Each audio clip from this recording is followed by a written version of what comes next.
சிவாய நம. திருச்சிற்றம்பலம்.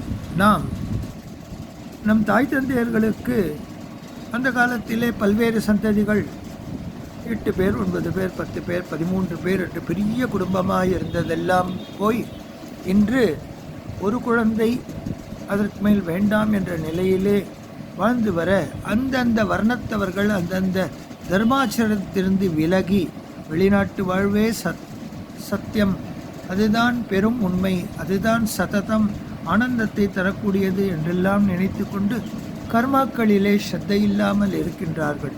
தாய் தந்தையருக்கு மூதாதையருக்கு செய்ய வேண்டிய சாத்தாதிகளை கர்மபூமியான பாரத தேசத்திலே வந்துதான் செய்ய வேண்டும். அவ்வாறு செய்தால் அவர்களுக்கு கர்மதோஷம் விட்டு விலகும்.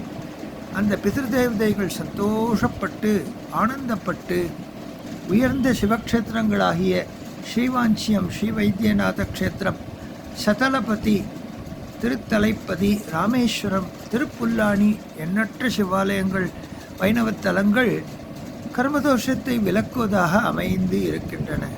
அது பெரும் பட்டியல். அவ்வப்பொழுது அதை சுட்டி காட்டுகின்றோம்.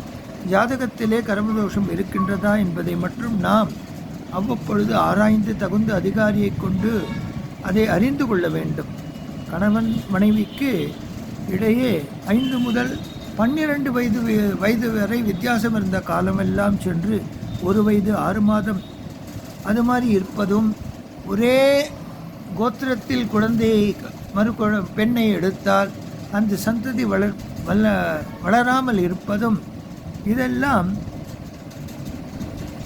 ஸ்மிருதிகளுக்கு அப்பாற்பட்ட விஷயமாக இருப்பதினாலே, ஸ்மிருதிகள் கூறப்பட்டவையிலிருந்து விலகி நாம் நடப்பதினாலே, பிரகிருதி இயற்கையிலிருந்து விலகி நடப்பதினாலே இவ்வாறு மாறுபட்ட திருமணம் நடப்பது, வேறு வர்ணத்தவரிடம் சேர்ந்து கலப்பு ஏற்படுவது, தொடர் துர்மரணங்கள், குலதெய்வம் யாது என்று தெரியாமல் இருப்பது, குலதெய்வத்தின் சேவையை மறந்திருப்பது, வெளிநாட்டு வாசமே சததம் என்று வாழ்வதும், பணம் பணம் பணம் என்று பணத்தையே ஓடுவதும், இவ்வாறு பணத்திற்காக அந்த ஜீவன் அலைவதனால கர்மாசயங்கள் ஏற்பட்டு ஒரு காலத்திலே சக்கரம் எவ்வாறு மேலும் கீழும் சுழண்டு வரும்பொழுது சுழற்சி ஏற்படுமோ அதுபோல் இந்த ஜீவனுக்கு அந்த கர்ம தொடர்பின் அதிகரிப்பினாலே சமகாலமும் ஏற்படும். இவையெல்லாம் நிகழாமல் இருப்பதற்கு சிவாலய திருப்பணி தொண்டும் உழவார திருப்பணியும் சிவனடியார்களுக்கும் ஆயுஷ்வரை பூஜை செய்வதும் தான தர்மாதிகளும் உயர்ந்த நற்பலங்களை தரும். சிவாய நம. திருச்சிற்றம்பலம்.